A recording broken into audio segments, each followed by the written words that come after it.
Beleza, pessoal, bom dia então. Graças a Deus em mais um dia, né? Momento de pandemia, a gente acordar com saúde e não sentir nenhum sintoma tá ótimo. Ontem nós paramos estávamos falando sobre Big Data, né? E aí falamos sobre os benefícios do Big Data. Aí no próximo slide, conversamos um pouco sobre os riscos do Big Data. Eu acho que eu consegui levantar o alerta em vocês sobre o item de propriedade acerca da informação, sobre o item também acerca de autorregulação e sobre os quesitos de propriedades protegidas por regulações legais, né, que são as que estão legisladas, ok? E aí ainda conversamos um pouco sobre as que não estão legisladas. Então, isso daqui é bastante importante. Teve um colega que perguntou lá no grupo sobre a LGPD, né? A LGPD, nós vamos tratar dela no próximo encontro, tá? Assim que eu terminar essa parte de Big Data, e a gente ficar mais com essa parte de legislação, aí nós vamos tratar um pouco sobre a LGPD. Ontem eu coloquei lá no grupo que seria bom vocês terem outras leituras, porque a LGPD, ela é um mix de muitas coisas jurídicas, às vezes algumas coisas mais técnicas de o que fazer, e talvez num curso mais aprofundado vocês tenham uma noção mais real do impacto disso, né? Eu conseguirei dar uma noção para vocês de onde é que ela impacta, o que que terá que mudar e por aí vai, mas é sempre bom complementar o nosso conhecimento, ok? Sobre os riscos do Big Data, temos aí os custos, né? Os custos para manter esse serviço, eles escalam rapidamente. O que que isso significa? Significa que se você estava acostumado a ter um sistema onde o armazenamento de dados ele era apenas do que vinha da tela, né, do preenchimento de um formulário, de um cadastro de um produto e por aí vai, né?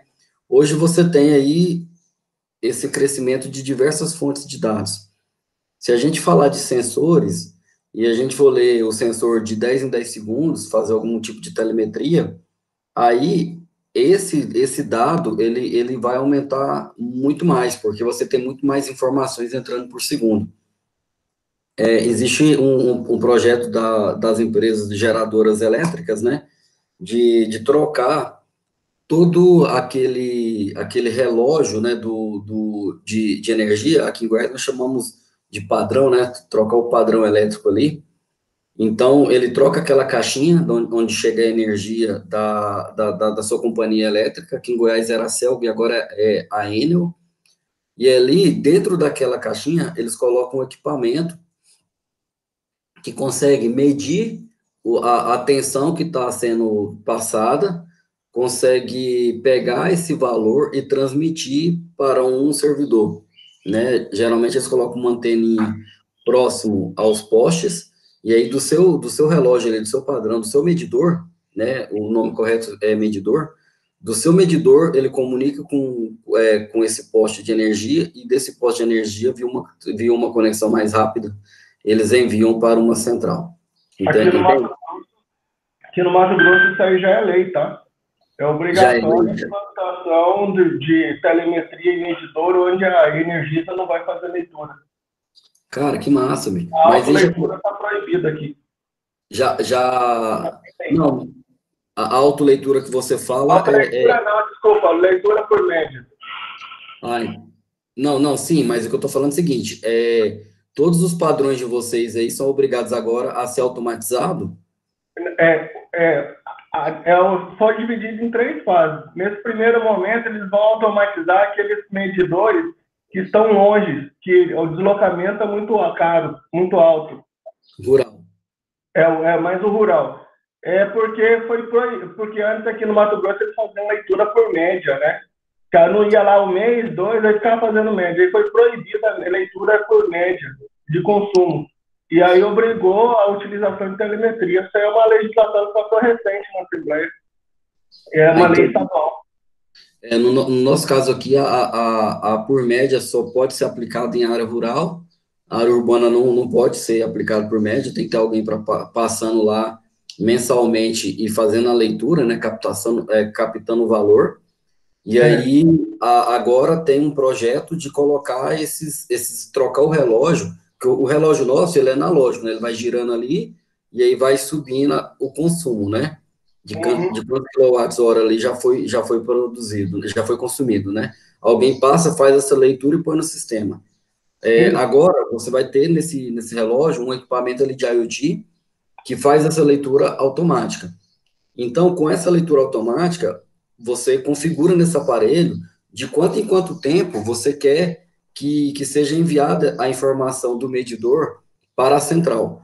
Então, você gera ali um volume de dados gigantesco, ok? E você consegue mapear, entendeu? O perfil de consumo elétrico dentro de uma determinada família ou de uma determinada residência. Então, isso é importante, por quê? Porque você pode gerar depois vários produtos em cima disso, né? Você pode monitorar o momento que a pessoa liga um chuveiro, porque a tensão dá uma destoada, pelo tempo que está ligado, você consegue diferenciar se é um micro-ondas ou se é um chuveiro, e pela a velocidade que está puxando o consumo. Você consegue saber quantas pessoas mais ou menos estão em casa, porque você percebe durante o dia ele mantém uma estabilidade, quando dá um determinado momento a pessoa liga uma lâmpada, liga outra, liga uma TV e por aí vai, né? Então, mais para frente, essas empresas elas podem direcionar, inclusive até propagandas, né, para a TV, né? Ela pode fazer uma associação com a televisão local, com alguma rede, e fala assim, olha, agora, para você anunciar no horário de tal a tal de determinadas pessoas, você vai pagar um custo mais alto porque eu te dou garantia que essa pessoa estará em casa. Então, o alcance é maior. Isso vale também para as mídias que são digitais, né? Por exemplo, uma propaganda dentro de uma situação onde a pessoa dá o play para poder assistir, né? Então, poderia ter também aí uma propaganda ou um lançamento de produtos mais personalizados. Enfim, eu só estou querendo dizer para vocês que antes a pessoa fazia uma leitura por mês, no mínimo, né? Uma leitura por mês para conseguir enviar a sua conta elétrica. Aí hoje não, hoje se a pessoa quiser estabelecer e a qualquer momento ele quiser ir lá e antecipar e fazer o pagamento da conta elétrica, ele pode, porque está sendo gerado a medida por a cada 10 segundos, a cada 15 segundos, a cada 30 segundos, a cada uma hora, por exemplo, entendeu? Então, você consegue, se você colocar uma leitura por dia, antes você tinha uma leitura, agora você já passa a ter 30, porque são 30 dias. Se você colocar duas leituras por dia, antes era uma leitura, agora você passa a ter 60, entendeu? E aí esse número aí vai crescendo rapidamente. Então, vai fazer, aí você multiplica isso aí pela quantidade de habitantes, pela quantidade de pessoas que estão utilizando a energia elétrica, né, dentro das suas residências. Então, você vai ter um volume gigante do lado de lá. E aí você precisa ter máquina para poder processar isso. E aí, isso você precisa ter máquina para poder processar isso tudo, o link de dados nem se fala, né? Então, vai aumentar também armazenamento e memória. Ou seja, você vai ter que aumentar os seus recursos aí de TI, ok? Por isso que tem esses itens aqui, ó, do risco do Big Data, esse custo. Se a pessoa implanta um sistema desse muito próximo disso, e ela não se prepara internamente dentro da sua empresa, ela vai ter um determinado momento que ela vai passar vergonha, ela vai ter problema, entendeu? Não, é inevitável, ok? Estava acostumado a ter uma leitura a cada 30 dias, agora o cara já tem, sei lá, 60 leituras, 90 leituras, 120 leituras, entende? E aí esse uso aí exigirá, né, formação, né? Você precisa de profissionais especializados, até mesmo para poder alertar a pessoa, falar assim, olha, você precisa ter mais um link de dados maior, você precisa comprar uma placa diferente aqui, você precisa contratar um serviço tal e por aí vai, né? Então, acaba que você tem que ter o apoio aí de um profissional que entenda desses tipos de assunto e saiba também quais são os impactos de adotar e querer ir para o Big Data. Beleza. Existe um conceito na ciência da computação conhecido como no free lunch. No free lunch, basicamente diz assim, que não existe almoço grátis, né? Por mais que o restaurante esteja te oferecendo ali um desconto, você consome um e ganha o outro, e etc. Mas, assim, no final das contas, nós sabemos que não existe almoço grátis. É da mesma forma com o Big Data. Por mais que as pessoas falam que o Big Data é isso, o Big Data é aquilo, que você pode fazer isso, pode fazer aquilo, existem situações onde o Big Data te cobra, e te cobra caro, para poder dar essa situação de acesso a um grande volume de dados, de velocidade, por aí vai. O primeiro dele, que a gente pode citar aqui, é o problema de armazenamento exponencial de base de dados, com esse exemplo que eu acabei de falar para vocês. Então, isso daí é um problema no Big Data, como lidar com esses dados, como tratar esses dados, como limpar esses dados, e como armazenar esses dados. Então, fica aí o alerta, ok? O problema número 2 é que a vantagem dele ler dados de tudo quanto é jeito e de você organizar e aceitar na sua base de dados estruturas semi-estruturados, não estruturados, estruturados, dados complexos, stream de áudio, stream de vídeo, por aí vai, que é uma vantagem do Big Data. Por outro lado, processar isso, ok? E conseguir fazer isso tudo, conversar entre si, acaba sendo um problema, né, de processamento. Então, o Big Data, ele tem esse processamento, esse problema de processamento na sua estrutura. Então, por isso que a formação de um cientista de dados, não sei se vocês perceberam aí na matriz de vocês, ele passa por contextualizações, ele passa por conceitos matemáticos, você aplica coisas matemáticas dentro aqui dali, você tem que passar por conceitos de banco de dados, tanto estruturados quanto não estruturados, né? Você tem que ter esse entendimento do banco de dados. Depois você evolui esse conhecimento seu de banco de dados e trabalha com ferramentas de BI, com ferramentas de ETL, né? De extração e limpeza e tratamento de dados, ok? E aí depois você vai para a parte de linguagem de programação, onde você tem que conseguir programar alguma coisa para gerar os insights disso daí. Depois você passa por uma infraestrutura de data center, ou seja, é uma formação de um profissional de múltiplas, de múltiplas habilidades, de múltiplas capacidades técnicas, entende? Então, esse é o grande desafio. Quando nós montamos uma pós de Big Data, poderíamos separar cada um desses conceitos que eu acabei de falar aqui para vocês em pós-graduações específicas.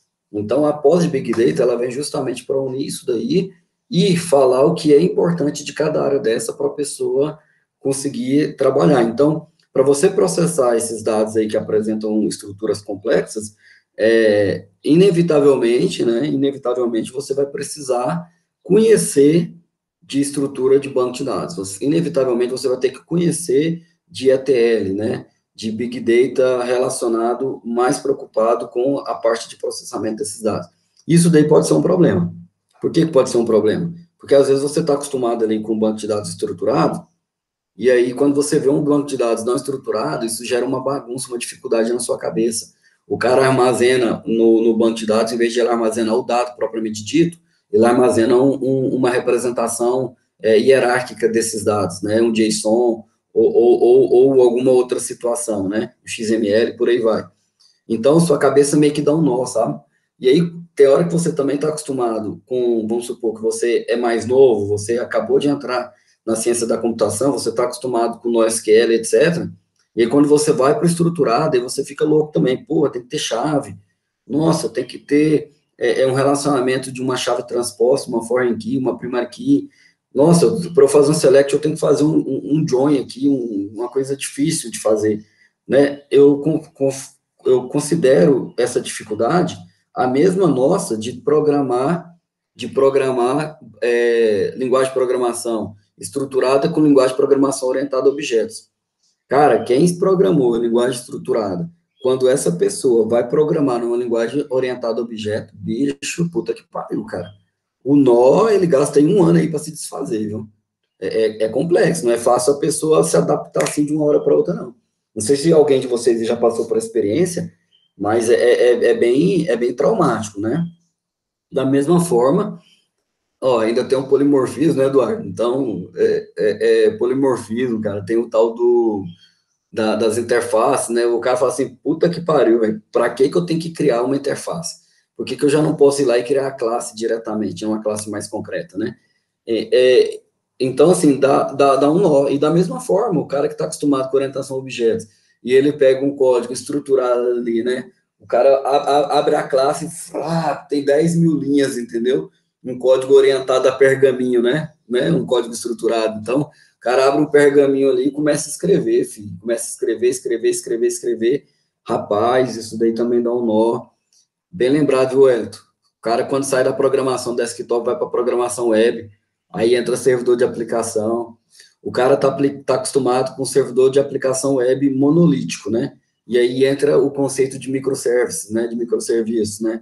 Angular e por aí vai. Caraca, todos essas trocas, elas geram uma necessidade de estudo, elas geram uma necessidade de entendimento, ela gera uma necessidade de especialização, vamos dizer assim, desses profissionais. E isso daí é o tal de não existe almoço grátis, né? Ah, é massa eu poder ler de tudo quanto é tipo de dados, é massa, beleza? Tudo bem, mas ninguém fala para você que você vai ter que aprender e ter que estudar todos esses conceitos que eu estou falando para vocês, né? Então, você sai aí de esquemas fixos, de um modelo onde o DBA, junto com uma equipe de programação, vai lá e desenha todo o banco de dados para você, fala onde é que tem que ter a tabela, onde é que tem que ter o relacionamento, por que que aqui tem que ter essa coluna, tira daqui, põe dali, ok? Então, você pega essa modelagem de dados e só a partir daí você começa a programar, ok? E essa é uma filosofia. Aí agora você vai para uma outra filosofia de dados onde não tem como fazer a modelagem de dados, você já começa programando já com a característica do qual o seu cliente precisa. Entende? E aí, se você não tiver organização, se você não tiver uma equipe que cumpre os ritos, uma equipe dedicada e que tenha compromisso com métodos e metodologias de desenvolvimento ágil, aí você começa a ter problemas de atraso, problemas de entrega no seu projeto e por aí vai. Entendeu? Então, não sei se vocês estão conseguindo entender essa dinâmica que eu estou querendo dizer. Isso daqui muda, pessoal, até a forma como as empresas enxergam o desenvolvimento de software. Então, se você vai para uma estrutura aí, novamente, vamos falar de um pouco de legislação. A empresa X, o órgão X faz uma licitação. Na licitação não pode se caracterizar posto de trabalho, porque existe uma lei federal que impede a contratação de posto de trabalho. Então, a unidade de medida tem que ser uma unidade de medida diferente, tem que ser uma unidade de medida, talvez por ponto de funções, ponto de função, né, e há quem já questiona o ponto de função, e agora a moda é tal da UST, Unidade de Serviços Técnicos. Então, a empresa que é contratada para prestar um serviço técnico especializado dentro do Estado, ela entra para poder entregar um produto específico do qual a área finalística está solicitando. Então, existe a abertura de uma OS, existe todas as evidências do desenvolvimento disso daí, aí passa por um modelo de cálculo ali, e no final do mês você gera um valor dessa ordem de serviço. E aí alguém tem que validar essa ordem de serviço. Aí você imagina a seguinte situação: o órgão não tem uma TI que esteja acostumada a trabalhar com esse modelo de entrega. A TI desse órgão, vamos supor, está lá no modelo anterior, no modelo de organização de esquemas fixos, de dados, de ter um dicionário do banco de dados, de ter uma situação que o nome da coluna do banco de dados tem que ter uma abreviação do nome do sistema com 3 caracteres, underscore, o nome da tabela, underscore, o nome do campo, por exemplo. Então, tem toda uma padronização do banco de dados. E aí, a empresa que está entregando, ela está te entregando de maneira muito mais semi-estruturada, vamos dizer assim. Entendeu? Não estou falando quem está certo, quem está errado, não estou discutindo a engenharia de software, não é isso. O que eu estou falando é que, na hora de validar essa ordem de serviço, a empresa pagou profissionais durante 30 dias, ok? E quer receber. Do lado de cá, o Estado está recebendo um produto, ele consegue ver o produto, ele consegue validar o produto, mas internamente a TI não está querendo assinar esse documento, porque depois vai sobrar para ela para poder manter esse sistema e para poder dar continuidade nesse sistema. E aí, como é que a gente resolve esse impasse? Entendeu? Então, assim, aí onde é que vai ter que ter muito jogo de cintura, articulação entre os stakeholders, articulação entre os analistas de negócio das duas representante dos dois lados, vai ter que haver um tipo de cessão, né? Alguém vai ter que ceder, né? De um lado, cede um pouquinho de um lado, cede um pouquinho do outro, até que você gera ali um modelo de entrega padronizada que satisfaça as duas partes. Só que nesse tempo aí, até isso acontecer, a empresa que está prestando serviço para o órgão público está aí há 3, 4 meses sem receber, por exemplo, num cenário desse que eu estou citando. Ou ela entrega e não há essa validação do lado de lá, e aí todo mundo está achando que o sistema está bacana, que está legal, está todo mundo vendo, a empresa vai embora, recebeu certinho, né, tudo direitinho, aí a área finalística, né, precisa trocar alguma coisa dentro do sistema, aí quando a TI vai abrir o sistema, a TI descobre como que foi feito e descobre também que não dá conta de dar manutenção em cima dessa estrutura. Então, esse é o outro lado da moeda, né? Então, aí o prejuízo vai ficar para o órgão público e para os cofres, né? E aí é um problema a ser tratado. Então, não existe almoço grátis. Por mais que você tenha aí várias estruturas, essa possibilidade toda, mas você, para trabalhar com ela, você tem que estar sabendo, cara. Você vai ter que estudar, você vai ter que saber desses detalhes todos aqui. A vantagem é que você vai ser um profissional mais valorizado dentro do mercado. A desvantagem é que você vai ter que voltar para a cadeira, sentar a bunda ali e ler, fazer exemplo e tentar abstrair e movimentar sua cabeça para uma nova forma de trabalhar. Chega uma determinada idade da nossa vida, de tanto tempo mexendo com programação, que você cansa disso, né? Teve um colega que falou, tem 18 anos aí de formação, você imagina o que de tecnologia essa pessoa não tenha passado, né? Uma programação ali orientada a memória, escovando bits ali no C, depois todas essas evoluções, depois veio uma noção ali de programar para tela, arquitetura de 3 camadas, depois não, agora a arquitetura é tal, não, agora é isso, agora é aquilo. Enfim, você percebe que essa pessoa de 2 em 2 anos, 3 em 3 anos, na média, ele tinha que trocar de tecnologia, né? Então, isso daí gera um transtorno, uma dificuldade para a gente muito, muito grande, né? Então, esse é o problema número 2. Eu sei que eu delonguei um pouquinho sobre esse assunto, mas eu queria dar para vocês vastos exemplos e não ficar apenas apegado ao dado em si, mas no que impacta esse dado, ok? Ah, o Eduardo tá passando por alguns problemas lá, né? Tantos alter table, né? Por aí vai. Porque tem que colocar no padrão deles, né? E aí acaba que você tem que alterar toda a sua estrutura de dados da sua aplicação. Beleza. Aí existe um outro cenário, que agora nós vamos para a parte de como processar isso, né? Aqui, no primeiro, eu tenho um problema de armazenamento, aqui eu tenho um problema de processar esses dados com estruturas complexas, e agora eu vou como processar isso a nível de velocidade, ok? Como que eu faço isso rápido? Então, você tem uma situação onde você tem uma dificuldade de processar esses dados, porque o seu disco rígido, mesmo ele sendo um disco de servidor, um SAS, né, mesmo ele estando aí com alguma estrutura de replicação massa, mesmo nessa situação, você percebe que quando você vai aumentando o volume de dados, quanto mais você aumenta o volume de dados, mais lento vai ficando esse processamento. Isso é para qualquer estrutura de disco de leitura e escrita, ok? Então, isso diminuiu com a chegada dos discos de estado sólidos, os SSDs, diminuiu, entendeu? Mas mesmo assim, o SSD não se compara ao processamento em memória, não se compara a um processamento distribuído. Então, você tem essa situação. De um lado, antes do Big Data, quando você tinha um grande volume de dados, você começava a enfrentar esses problemas que está do lado esquerdo aqui, ó, né? Então, isso daqui foi onde a Google parou, foi onde a Google desenvolveu aqueles novo protocolo de rede, de internet, desenvolveu novas situações de compactação e transferência de arquivos, desenvolveu nova estrutura de bancos de dados de armazenamento, porque ela começou a chegar nesses problemas aqui, ó. Problema de que, quanto mais você vai aumentando o seu tempo aqui, entendeu? O tempo seu aqui, ó, na 91 até 2008, você pode ver que há transferências em kbytes dos discos é praticamente a mesma. Não sei se vocês conseguem ver aqui, mas cara, eu tentei dar um zoom aqui, mas ele foi trocar o slide.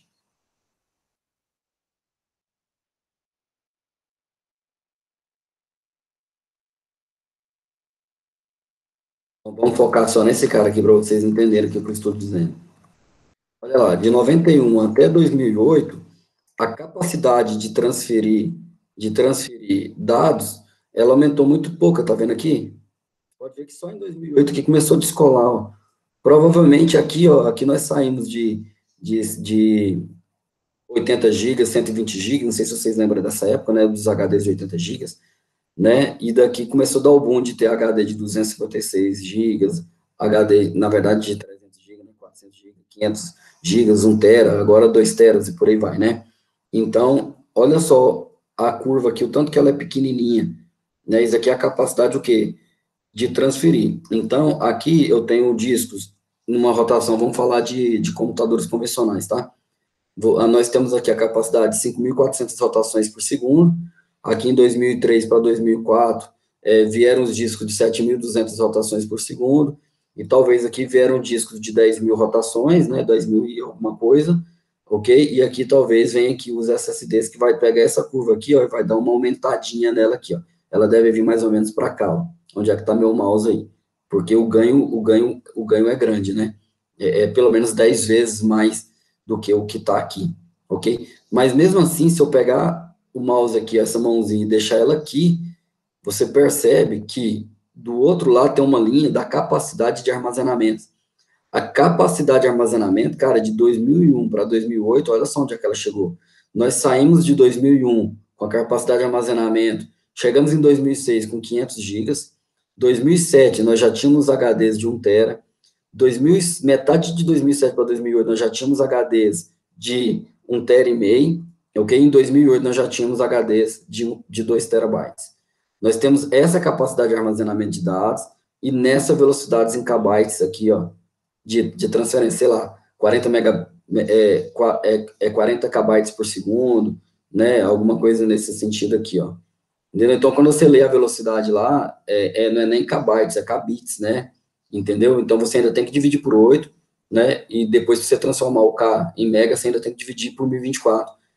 Aí você vai saber a velocidade em megabits, né? Ou, né, nesse caso, em megabytes. Se você dividir por 1024, você vai ter a velocidade em megabits. Se você dividir por 1024 e dividir por 8, aí você vai ter a velocidade em megabytes, ok? Então, um byte é formado por 8 bits, ok? Então, essa daqui, ó, é a relação que nós temos dos discos. Cara, um Big Data nessa situação aqui, ó, eu vou dizer para vocês, não processa. Não tem jeito. É muito... Esquece aquele negócio de telemetria que eu falei de colocar lá no medidor de energia para vocês. Esquece. Inicialmente, com poucas pessoas, numa situação controlada, num público reduzido, você até consegue trabalhar.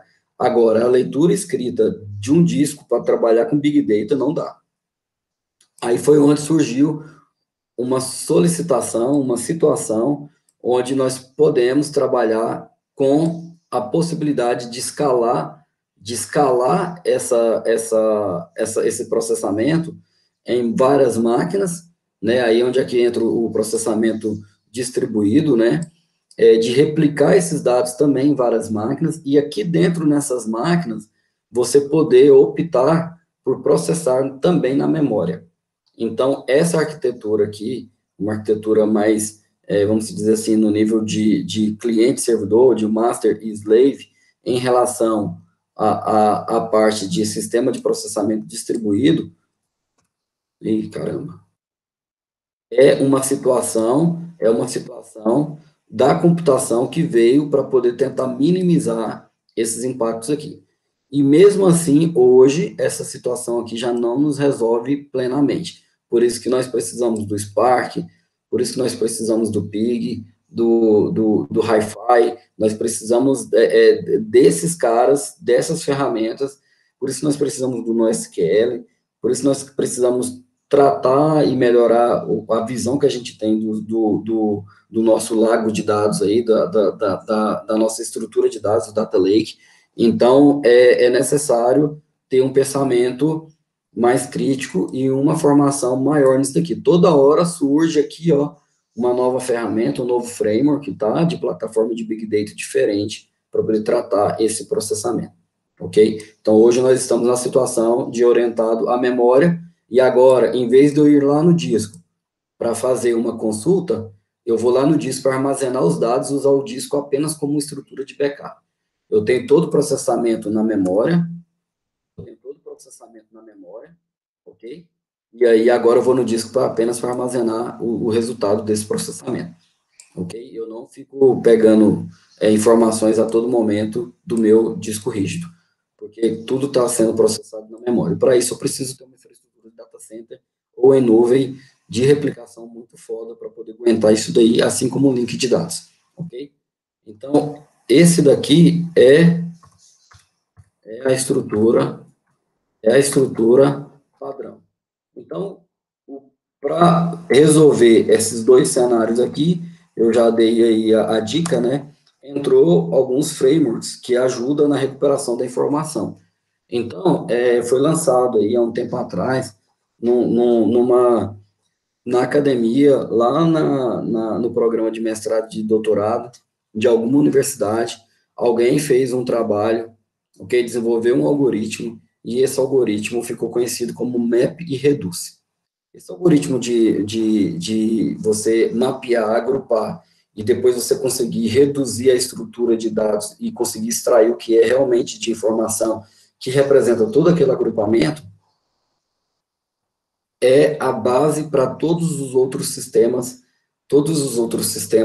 que estão vindo por aí, ok? Para trabalhar com Big Data. Então, o Hadoop, ele foi a primeira situação, entendeu? Não posso nem dizer que é o primeiro framework, mas o primeiro cara que teve sucesso, entendeu?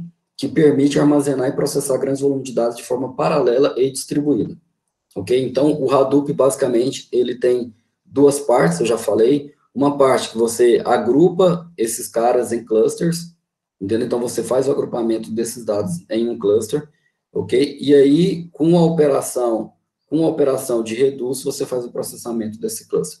Então, para eu armazenar esses dados, eu vou utilizar um formato de armazenamento diferente, que chama, um sistema de arquivos diferente, que chama HDFS, Hadoop, ok? File System, certo? Que então ele permite armazenar quaisquer tipos de dados em um cluster. Beleza, então esse é o sistema de arquivos desse cara.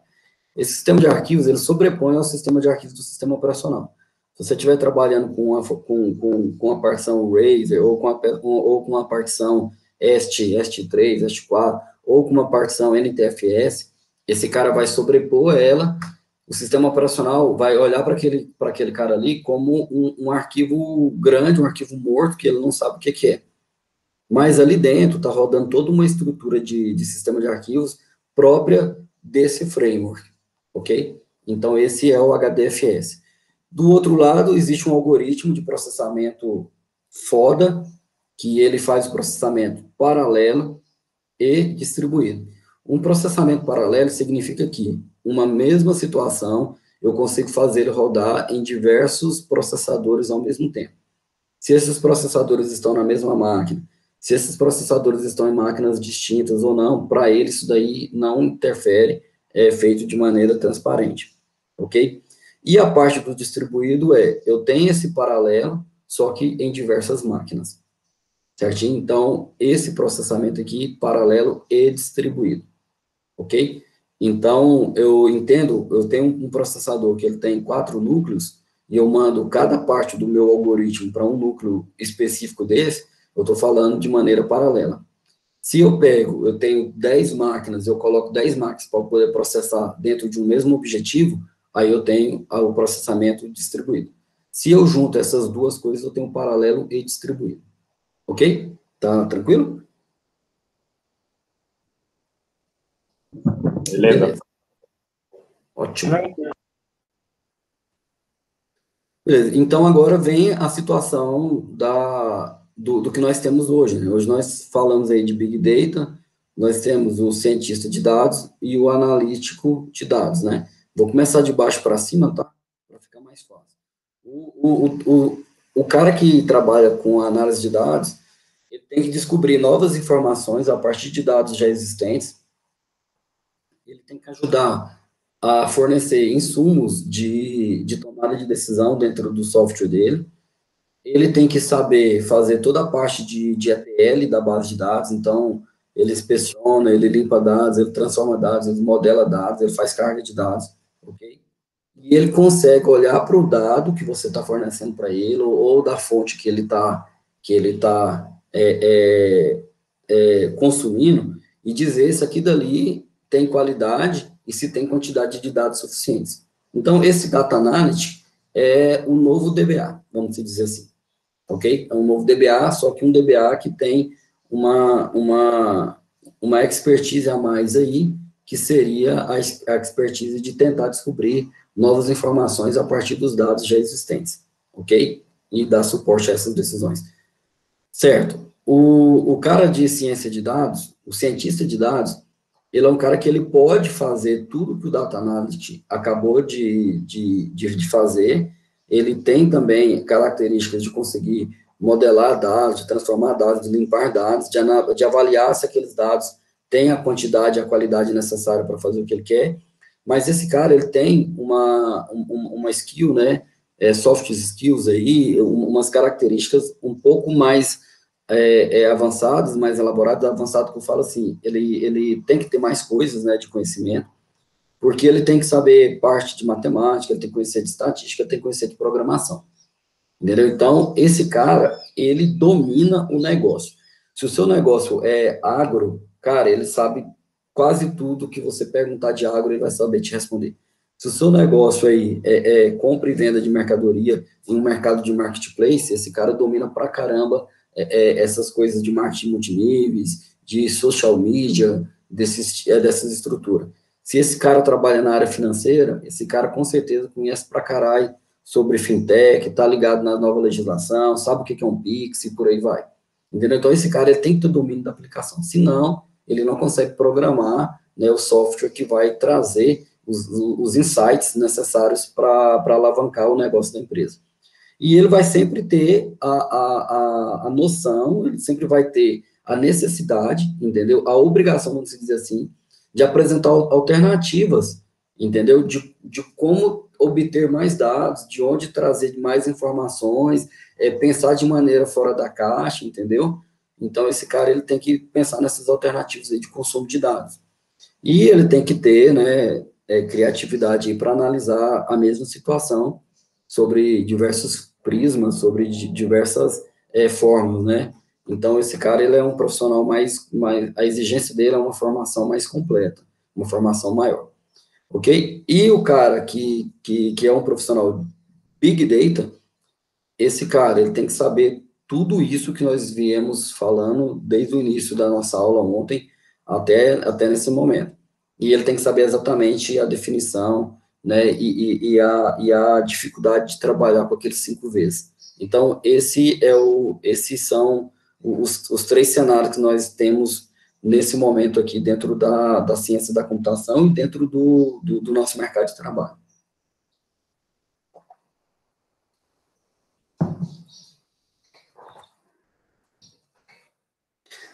E aí, falando um pouco mais de ferramentas, o cientista de dados, ele trabalha com Python, com SQL, deve conhecer algoritmos tradicionais de ciência de dados, de machine learning, ok?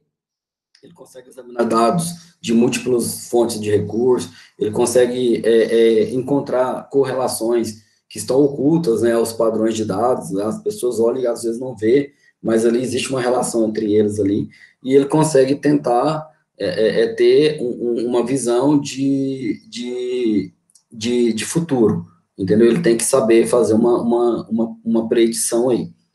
O Elton colocou que cientista de dados e data analytics é muito próximo. Eu diria que um completa o outro, viu? Na minha opinião, um completa o outro. Mas por que há essa separação aqui? É porque com o Big Data surgiu a necessidade de melhoria de formação das pessoas que são que trabalham especificamente com banco de dados. Aquela pessoa que trabalha especificamente com banco de dados, que já trabalha com um grande volume de dados estruturados, um Oracle, um SQL Server, com qualquer outra situação dessa, ele vai ter que começar essa migração. Então, a primeira migração que ele vai focar é essa migração de Data Analytics. Tanto é que já surgiu pós-graduação em banco de dados e Big Data. Pós-graduação em banco de dados e Big Data. Então, você começa a ver que esse profissional de Data Analytics, ele está mais preocupado com a parte de dados em si, tá? Com a qualidade desses dados, com a quantidade desses dados, ele tá mais focado aqui. Quando esse analítico de dados aqui, esse perfil profissional, ele consegue programar, ele consegue fazer alguma estrutura matemática em cima daquilo ali, ele começa a entender e ter um domínio da aplicação, ele começa a predizer coisas futuras, né, de situações, encontrar gaps, gerar insights, né, preencher algumas lacunas, aí esse cara saiu de Data Analytics e começou a entrar na parte de Data Science. Então, é por isso que ele é muito próximo, mas um complementa o outro. São profissionais complementares, né? Beleza, então o Data Science, ele trabalha com ferramentas de linguagem de programação, Python e por aí vai. O cara lá que está trabalhando apenas como Data Analyst, né, ele não precisa necessariamente conhecer de Python, ele não precisa. Se ele começar a conhecer de Python, começar a conhecer de linguagem de programação, ele está indo para Data Science. É só situações de separação de conceito, mas é muito próximo mesmo. Então, esse cientista de dados, ele tem que ter machine learning na grade de formação dele. E vocês vão ter, tá? Se vocês olharem lá a matriz de vocês, vai ter assim, ó, análise preditiva e data mining. Ok, beleza. Até aqui, os dois profissionais trabalham bacana. Mas quando você vai ali, ó, para técnicas de machine learning, analytics e técnicas de machine learning, aí sim você está dentro do campo do cientista de dados.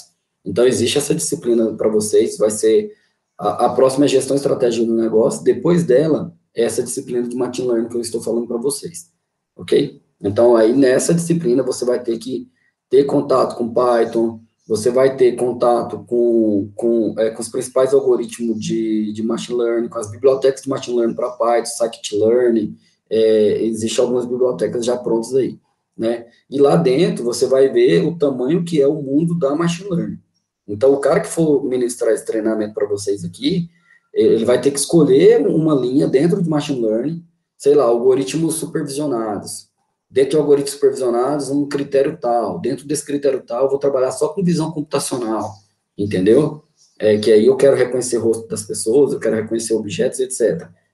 Apenas um pedacinho dentro do machine learning, entendeu? Como a aula são 24 horas, então são 2 encontros, eu não sei que se dá para poder aprofundar tanto em um, ou se dá, inclusive, para poder ter uma visão mais profunda de 2 ou 3. Eu não recomendaria, eu recomendaria, escolhe um desses, pega as primeiras aulas, faz um overview, seca a área todinha, depois no sábado à tarde, e o outro final de semana já foca em um desses caras e aprofunda o conhecimento, né, gera um algoritmo, já reconhece alguma coisa, já mostra para a turma como é que reconhece o rosto, por que isso funciona, a parte de treinamento, né, a parte de geração de um arquivo base desse conhecimento, né, a parte de execução do algoritmo machine learning, teria que ser alguma coisa nesse sentido, porque eu estou olhando aqui para frente não tem mais machine learning, né? Ok? Então, esse é o cara cientista de dados, ele tem que ter essas competências aqui. Beleza? A parte de cientista a parte de análise de dados, então, aquilo que eu falei, né, ele está preocupado em adquirir, analisar e processar esses dados, né, em criar novos relatórios, e reportar, utilizar várias ferramentas em cima disso daqui. Ele vai para uma linguagem de programação diferenciada, uma linguagem de programação mais não tanto orientada ao objeto, né, igual nós estávamos discutindo ontem, a linguagem R, né, você percebe que a linguagem R, ela é uma programação mais dinâmica, fracamente tipada. Agora eu estou lendo aqui no no Google, né? Então, ele é voltado para análise e visualização de dados. Então, por isso que a linguagem R é necessário você ter alguma coisa dentro do seu rol de conhecimentos acerca da linguagem R, porque ela é voltada para análise de dados. Entendeu? Então, quando eu estou falando análise de dados, eu estou nesse campo aqui, ó.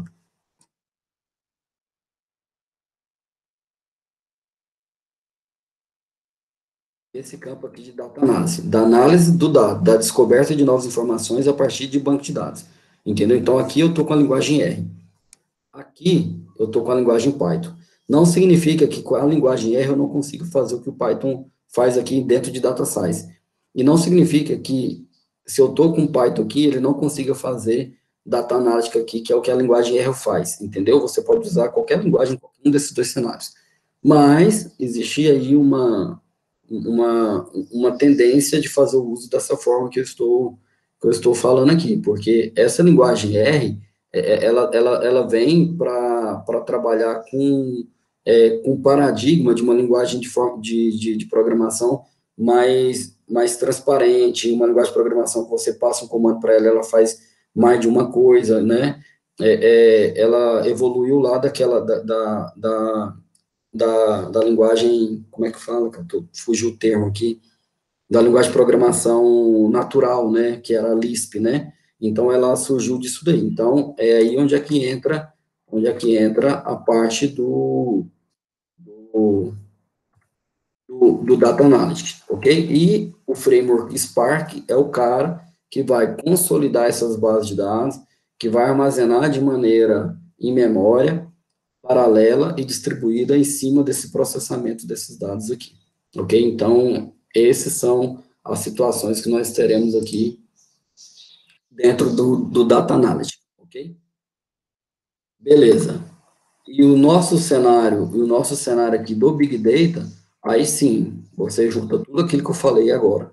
Você tem NoSQL, você tem o ecossistema Hadoop, você tem HDFS, você tem uma arquitetura de sistema distribuído, você tem um consumo em larga escala de informações de tudo quanto é tipo de local de fonte. Então, acaba que você tem, quando você junta esses dois caras aí, né, você tem um profissional completo, que é o profissional de Big Data. Ok? Então, essa seria a situação desses caras aqui. Eu dou uma invertida no slide para poder eu fazer essa junção dos dois lados no profissional de Big Data, tá? Inclusive, depois eu quero até alterar a ordem desses slides. Pessoal, então, se eu pegar um exemplo aqui da Netflix, nós conseguimos entender esses perfis, tá? Então, aqui é um cenário real, e então a gente vê aí o seguinte, o profissional de Data Analytics, ele é responsável por analisar o comportamento de determinados grupos de usuários, ok? De quais filmes são mais assistidos e reassistidos, qual é o padrão dos usuários que apenas leem a sinopse dos filmes, mas não assistem, personalizar os rankings de filmes de acordo com o histórico. O profissional de cientista de dados, ele analisa a qualidade da experiência do usuário, ou seja, quanto tempo esse cara ficou assistindo o filme, entendeu? Se o filme tem 50 minutos, ele vê ali os primeiros 15 minutos e sai daquele filme, você não precisa nem perguntar para ele se ele gostou daquele filme, entendeu? Você tem que ligar um alerta. No primeiro momento, você liga um alerta ali, ok? De que o cara não gostou. Mas você ainda não pode definir se ele realmente não gostou. Quando passa as semanas, passa os dias, passa os meses, e esse cara não voltou nesse filme para continuar assistindo, então você pode dizer, caracterizar, entendeu? Você pode inferir, tá? Isso aqui é uma inferência, né? De que a pessoa não gostou desse filme. Então você para de colocar esse formato, esse enredo de filmes dentro da estrutura de recomendação desses filmes para essa pessoa e para pessoas de perfis próximos a ele. Entendeu? Então, é ele, o cientista de dados, é que cria essa noção de fazer a Netflix ser um menu, ok? E a entrega para esse cara seria uma entrega à la carte, entendeu? Então, o cientista de dados, ele tem que perceber os gostos do usuário, o cientista de dados, ele tem que perceber como que eu trato melhor essa relação de recomendação e como que eu vou me apoiar em algoritmos inteligentes ok? Em algoritmos genéticos, em algoritmos de árvore de decisão, em algum algoritmo que seja uma rede neural, entendeu? Como que eu vou programar esses caras aqui para que eu consiga prever a avaliação de uma pessoa a respeito de um filme. Se eu consigo prever a avaliação de uma pessoa a respeito de um filme, eu posso recomendar para essa pessoa esse filme que ela nunca viu e que talvez ela não teria nem a oportunidade de ver, porque tem tantos filmes, né, que aí o cara não sabe qual que ele vai assistir.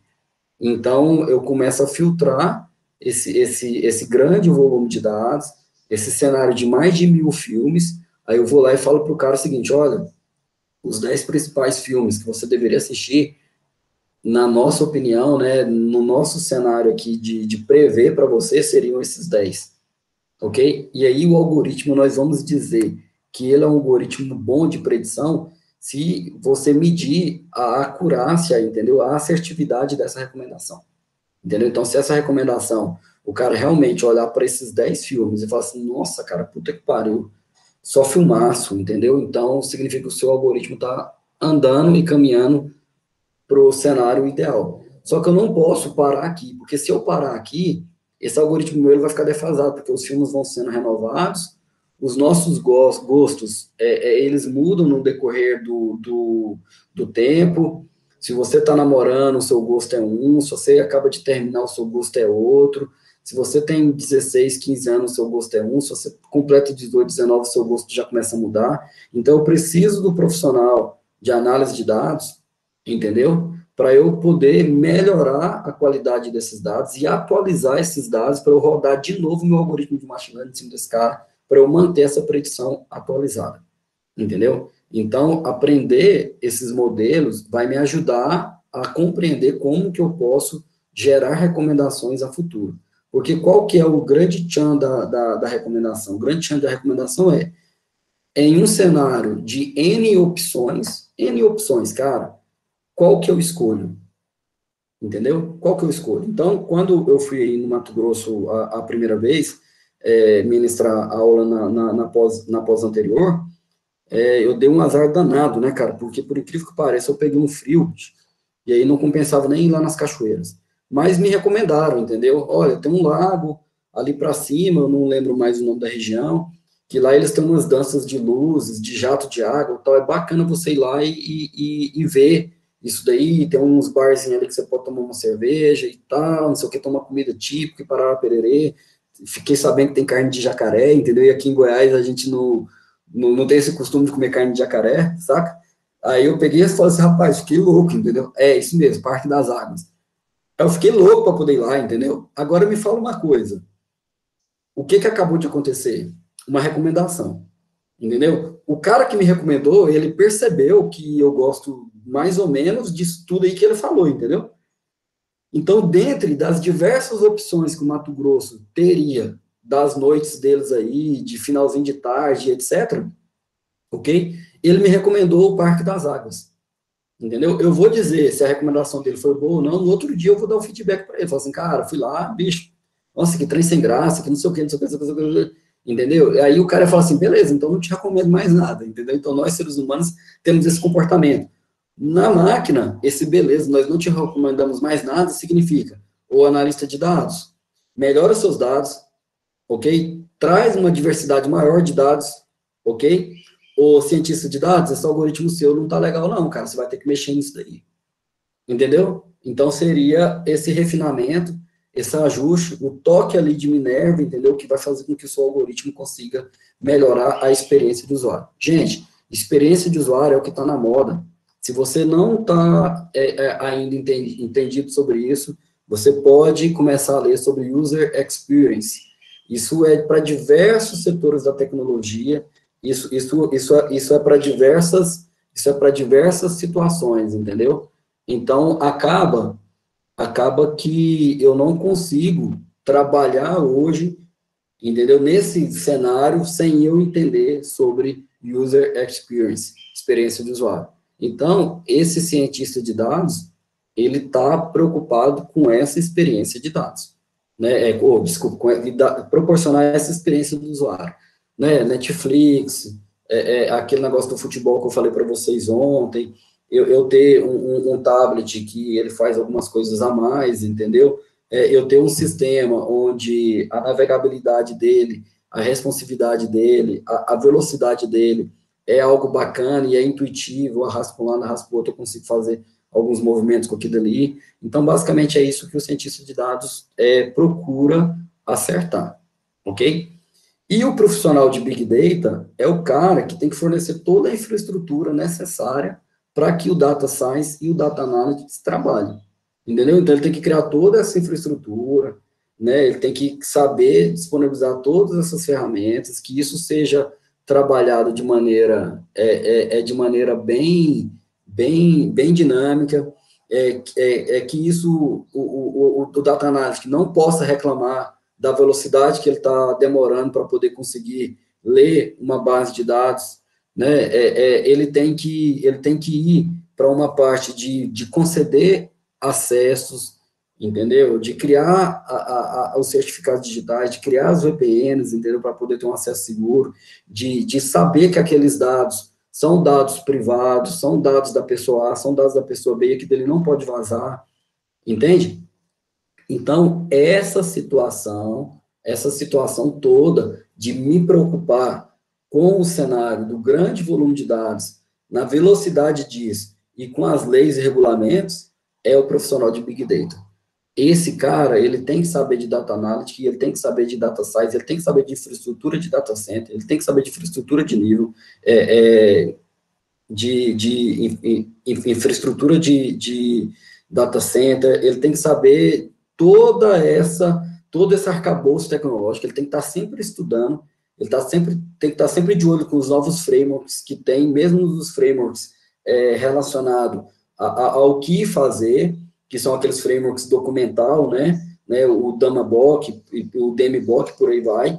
Mesmo assim, ele ainda tem que saber dos frameworks de como fazer, né? O DMBOK fala o que você tem que fazer, tem que fazer isso, tem que fazer isso, tem que fazer, mas ele não fala como, entendeu? Mas os frameworks do Apache, do Spark, e etc., esses outros frameworks, o pôr a mão na massa, entendeu? Então, esse profissional do Big Data, ele tem que estar sabendo dessas duas estruturas, ok? Certo? E ele ainda tem que ser bom em negociar, que provavelmente ele será o cara que vai lá na empresa tentar vender esse produto, né? O Matheus está contribuindo aí, falando da UX, né, que é a User Experience, está sendo aplicada em muitas coisas mesmo, além de tecnologia, ela invadiu as áreas de vendas, social media, eventos, marketing, e realmente, cara, existe uma formação hoje profissional para capacitar uma pessoa para trabalhar apenas com o X, o X, User Experience, é massa nessa palavra, né, Experience, eu gosto de pronunciar ela. Então, é essa situação aqui. Então, eu tentei consolidar para vocês os 3 profissionais e onde está cada um desses caras, ok? Vocês conseguiram acompanhar, tá legal, precisa de mais exemplos, em que situação que nós estamos aí em cima desses 3 caras aí? Tá tranquilo, né? Beleza, obrigado, Anderson, pelo retorno. E aí, em relação ao primeiro assunto nosso, Spotify seria legal também, isso mesmo. Spotify, tem o YouTube Music, né, que é bacana em relação a isso daí. A parte de entrega de alimentos, né, iFood, Google Eats, né, então esses caras aí, Google Eats não, cara, desculpa, né, Uber Eats, né, então existe algumas situações bem bacanas em cima disso daí. E outra coisa, nós estamos consumindo esse serviço e não estamos nem sabendo o que está acontecendo. É aquilo que eu falei para vocês, né? Você tem que ter uma conta para música, né? Algum player aí, porque você não vai ficar mais carregando pendrive para lá, pendrive para cá e fazendo download de músicas. A gente até, quem é mais novo, né? Se você falar de programas de torrent para baixar música e etc., falar do Kazaa e etc., esse cara fala assim, o que é isso? Para que você tem que baixar uma música? É só ouvir aqui no aplicativo tal, né? Aí, esses caras te cobram pequenas parcelas pequenininhas, que você vai pagando, mas quando você junta, você está gastando aí R$200, R$300 por mês só com assinaturas de coisas diversas. Aí você faz uma assinatura de e-books, né? A Napster, né? A Napster era massa. Aí você tem aí uma situação de e-books, que aí você faz assinatura também. Aí você faz assinatura de um plano de filmes, aí você faz uma assinatura de plano para esportes e por aí vai, entendeu? E aí você precisa ter uma TV por assinatura para poder ter os outros canais e dar uma diversificada no seu conteúdo. Então, só aqui eu citei 5 situações. E aí você começa a ter um aplicativo para comprar, né? Ou comprar em vários cenários, tipo um marketplace, né? Vamos pegar aí a Magazine Luiza, né? Ela tem um cenário, um volume de dados ali gigante de produtos, que ela vende produtos dela e produtos dos outros. E quem está comprando, e se for uma pessoa leiga, ela nem está sabendo que ela não está comprando diretamente do Magazine Luiza, ela está comprando do senhorzinho da esquina ali, entendeu? Que seria uma noção aí de marketplace. Então, temos aí as fintechs que vão te cobrar uma nova situação de relacionamento, né? Não é mais aquele relacionamento bancário físico que nós temos hoje, é uma situação diferente. Então, assim, a tecnologia, o Big Data, ele está mudando consideravelmente a forma como nós estamos nos relacionando com o mundo e com as outras pessoas à nossa volta. Né? Eu não sei, vocês aqui, vocês devem ter filhos, alguns de vocês devem ter filhos, etc., eu não tenho ainda, mas você teve uma criação e com certeza a criação do seu filho não tem nada a ver com a criação que você teve, entendeu? Até por questões de segurança, né? Hoje está bem mais perigoso e etc, né? O mundo está mais cruel, vamos dizer assim, mas a tecnologia, cara, o seu filho aí com 2 aninhos, ele já está lá com o dedinho assim, ó, e ele mesmo já consegue saber de tudo que tá acontecendo, né? E você tem que ficar ali controlando, cara. Então, aqueles aplicativos, o modo dos tablets de vir com o módulo dentro dele, que você pode mudar toda a situação dele para uso de criança de até 8 anos, e aí o próprio sistema operacional Android aqui, ou do iOS, muda todinho para uma criança, para bloquear conteúdo, etc., eram coisas que a Apple, com certeza, né, a Google não pensava que precisava criar um mecanismo de sistema para isso dentro desses tablets. E hoje eles já se preocupam com isso. Por quê? Porque as crianças, entendeu? As crianças fazem parte do Big Data hoje. Entendeu? Onde é que eu tô querendo chegar? Então, é essencial, cara. Se você não consegue, se você não consegue gerir isso, né? Se você não consegue gerir essas coisas, e entender que seu filho faz parte do Big Data, você não consegue dar a educação ou dar o senso de crítica que seu filho poderia ter, né? E aí você vai estar, infelizmente, estando sujeito à criação que o seu filho tiver pela internet, entendeu? Então, aí entra o papel pedagógico, entra o papel de criação e etc. Então, você tem que estar controlando isso daí de perto, explicando que nem tudo que a gente lê na internet é verdade, e etc, etc, etc, e por aí vai, né? Fake news, e etc. Então, assim, por que eu estou trazendo esse questionamento para vocês? Para vocês entenderem que o Big Data, ele vai muito além de ferramentas, ele vai muito além do que está escrito lá nos frameworks, nos guias, ele impacta diretamente a forma como você vê e enxerga o mundo, entendeu? E isso daí impacta nos seus filhos, entende? Então, assim, o seu filho já nasce dentro da tecnologia, né? A Maraísa comentou aí, né? O Andrei diz aí Family Link, então, assim, é verdade, você cria uma conta familiar no Google, adiciona várias pessoas e por aí vai. Então, esse é o cenário, né? Então, quando acaba a internet por falta de energia, os meninos ficam loucos, né? Eles não sabem fazer outra coisa, entendeu? Então, o Elton tá colocando aqui que na casa dele ele utiliza controle parental do roteador. É verdade, cara. Era algo que sempre vinha mais ou menos muito mal feito, né, nos antigos roteadores, e a gente nunca teve a necessidade. Hoje, cara, se você não ir lá, colocar um filtro de bloqueio, etc, etc, eu vou dar um exemplo para vocês aqui de maneira bem, bem prática, desculpa, tá, o exemplo, mas é para vocês entenderem a gravidade do assunto. Eu assisto um desenho, um mangá, na verdade, eu só assisto ele, eu não assisto os outros, que é do Naruto, Animalog. Então, o que que acontece? Então, direto eu venho aqui e assisto esse mangá aqui. E aí eu vou vir aqui, né, vou lá no último episódio, Parará Pererê, eu sempre faço isso daqui, vem aqui, vai carregar, vem essas situações aqui para poder me engatar aqui nesses instaladores aqui, como eu uso o Linux, eu não me preocupo muito com aquilo ali.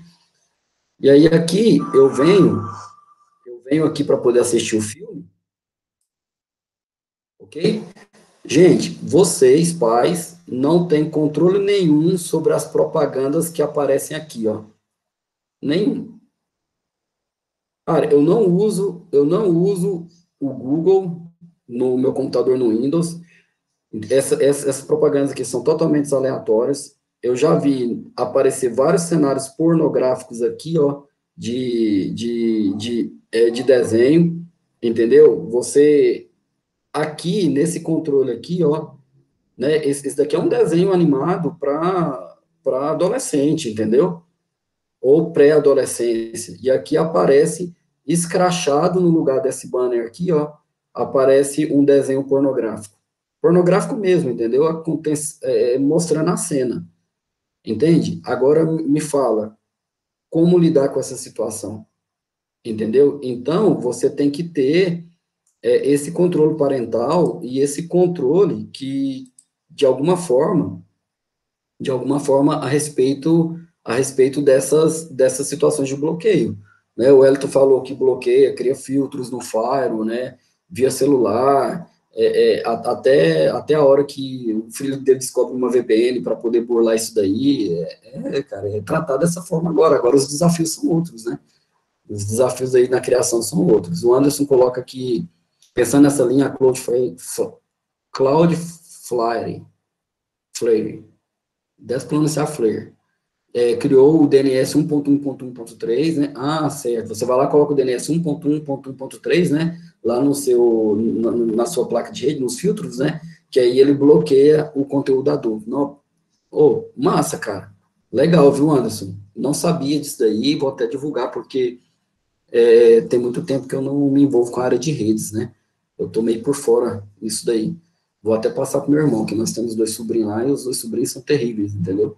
Uma menina de 6 anos e um menino de 4, né? Ainda não tem esse tipo de coisa que a gente está falando aqui, mas não precisa também ficar escrachando e colocando na tela para eles, né? Então, se há uma filtragem, já é bacana.